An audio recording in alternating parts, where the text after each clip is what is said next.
To anyone who survived a school shooting, if you're comfortable, what happened that day? Share only what feels safe. I still remember the feeling of cold dread as gunshots echoed through the hallways of my high school. But what truly chills me to my core is realizing that my teacher, the one person who should have protected us, actively chose to lock us in, putting a test over our very lives. It's a moment that carved itself into my soul, a betrayal that taught me the terrifying cost of blind adherence to rules. See, Miss Gilman had this thing about tests. Once you started, absolutely no one left for any reason. It was her ironclad rule, born from some kids texting answers from the stalls years ago. So, when we heard what sounded like firecrackers popping down the hall during our AP history exam, my hand shot up reflexively. Miss Gilman didn't even look at me. She just pointed to that obnoxious rule plastered on her wall in bold red letters. No student leaves during testing. Miss Gilman? I tried again, my voice already shaking. Those were gunshots. I knew that sound. I'd heard it every winter hunting with my dad since I was 12. But she just laughed.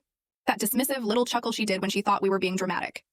Tyler, she said, practically rolling her eyes, I've been teaching for 23 years. I know construction noise when I hear it. Now eyes on your paper. My best friend Rory was sitting right next to me, his pencil frozen mid-word, and then we heard it again. Pop, pop, pop, pop, closer this time, maybe 2 hallways over. I watched the color drain from his face.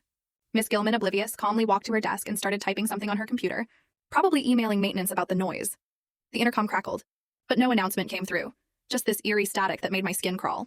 Beth in the front row whispered, "My sister's class is in lockdown." She just texted me, but Miss Gilman snapped her fingers, snatched Beth's phone and declared, "That's an automatic 0. Beth, you know the rules." My metal chair scraped against the floor as I stood up. "We need to leave now," I pleaded.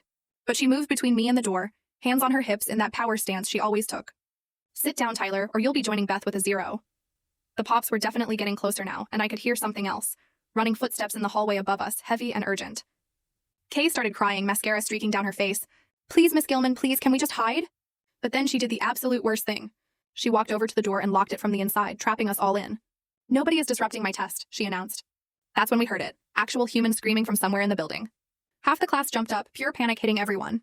But Mrs. Gilman stood firm against the door, her face red, shouting, "The first person who moves fails this class." I couldn't believe what was happening. She was more worried about test integrity than our lives. Peter grabbed my arm, whispering, "The windows. We can get out the..." Full story video added in below.